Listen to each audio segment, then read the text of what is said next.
Hey guys, Logan with Talent Compass here, and I wanted to share how to handle an influx of applicants. So, if you've downloaded our track framework or if you've seen that a track framework, you should start seeing a lot more applicants that are scheduling interviews, which is great. But what can start becoming a little bit overwhelming is you have so many interviews scheduled that you're not quite sure what to do with them.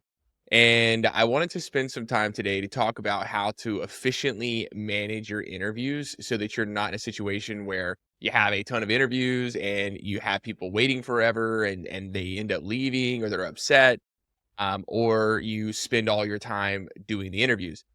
So there's really two options that we recommend whenever we do interviews. So for those of you that don't know, we have to hire over 100 cleaning staff every single year for our cleaning company, and then we have to also hire for our install team for Christmas light installation. So we do a lot of interviews, a lot of staffing each year, and it can really weigh on you and take a lot of time if this is not done correctly.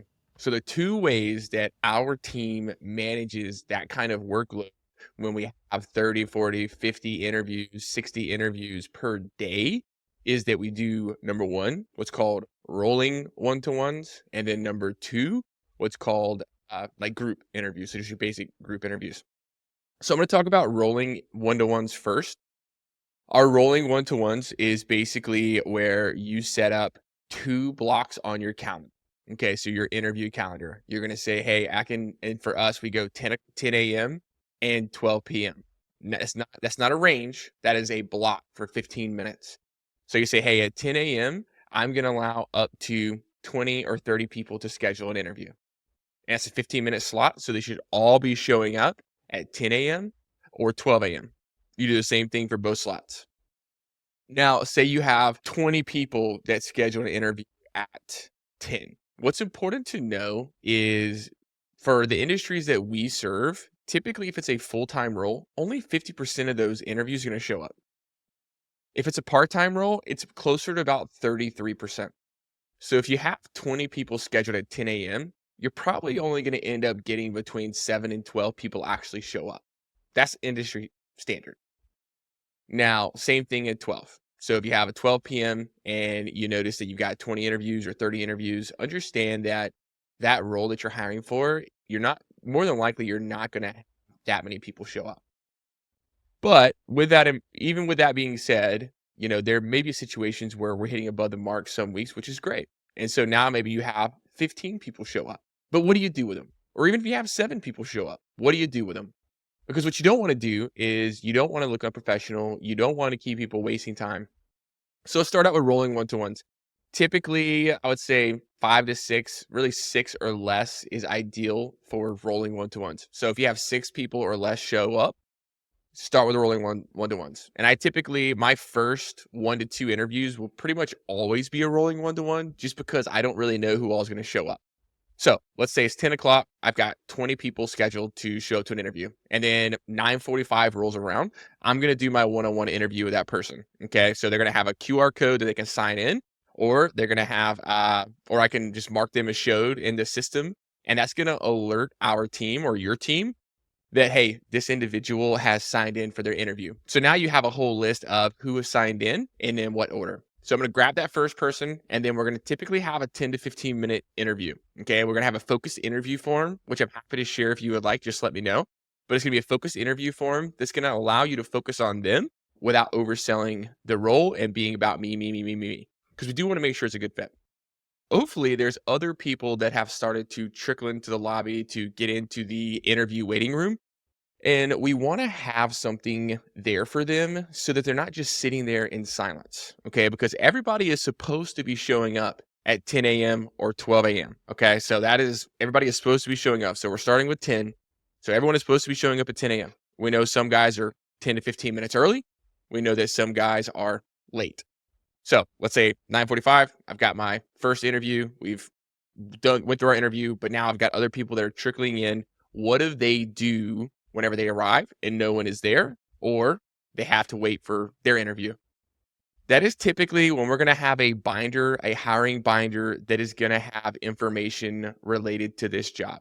Okay, so that hiring binder is going to have, and I have an example I can show you as well.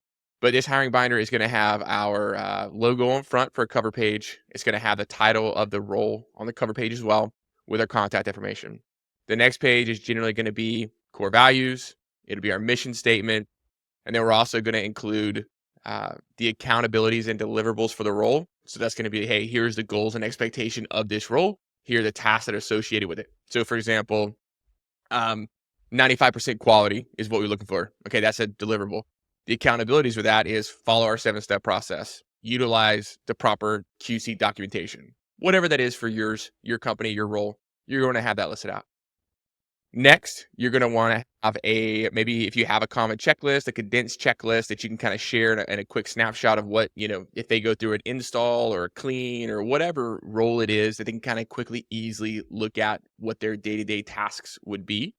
And then in addition to that, typically I'm going to have a pay breakdown. We utilize pay for performance. Some people don't, and that's okay.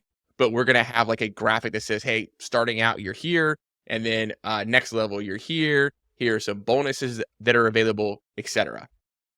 It's also a pretty good idea to include a pay breakdown for example. So great. Hey, you said I'm making $18 an hour as a installer or a cleaning technician. But what does that look like for me each week? So typically we'll have a snapshot of that as well. Like, hey, week 1, you can expect this because you're just starting out. Week 2, you can expect this just because you're starting out, etc.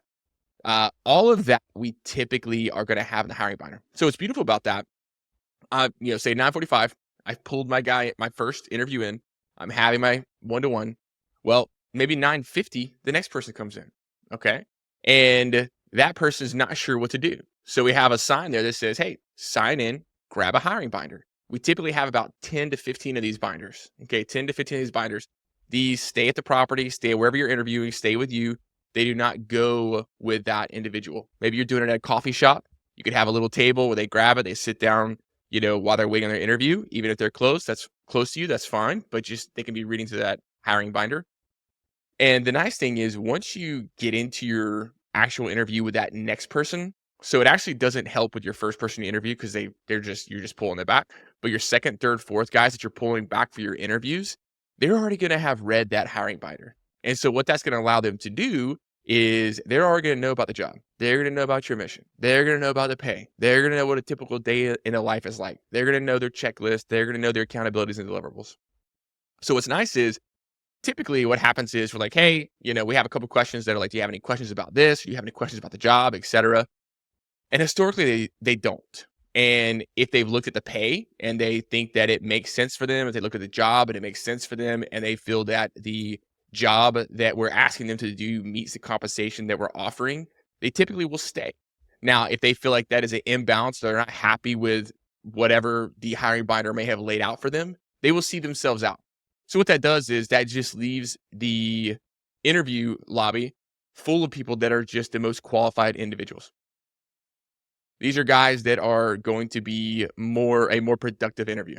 So the nice thing is, even though they may come in and they may not immediately get interviewed, they are able to read through the hiring binder and they're able to have a really good idea of what the job's going to be like, what their pay is going to be like, etc.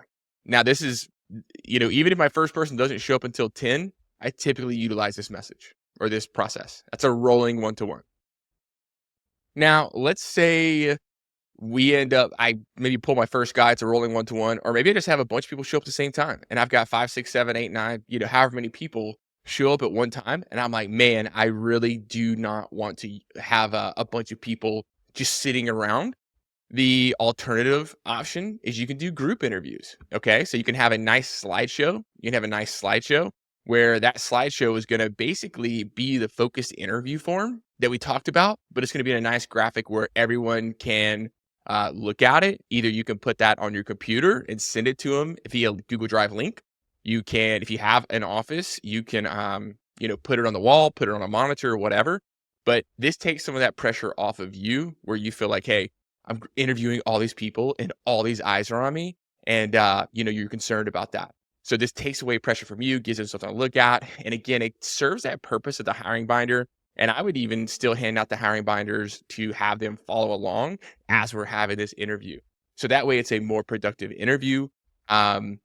But those are the two methods that I typically handle that once you utilize our track framework, once you start getting, whether that's, you utilizing a track framework, whether we're doing that for you, I would start utilizing this rolling one-to-ones or group interviews to hold more productive interviews. And so we only interview 2 days a week. Okay. We have 4 slots, two on Tuesday, 2 on Thursday. That's it. And we're able to staff, like I mentioned earlier, we have over 98 staff, into the 3-figure staff each year for our cleaning business. We hire for our Christmas light install business. And we're able to do this utilizing these methods. And we don't spend that time, every 15 minutes, 8 hours a day interviewing people and concerned about no-shows. No-shows are really a non-issue because either everybody's supposed to show up at the same time. If you don't show up, somebody typically is going to be there. So I'm not wasting my time because someone is going to show up.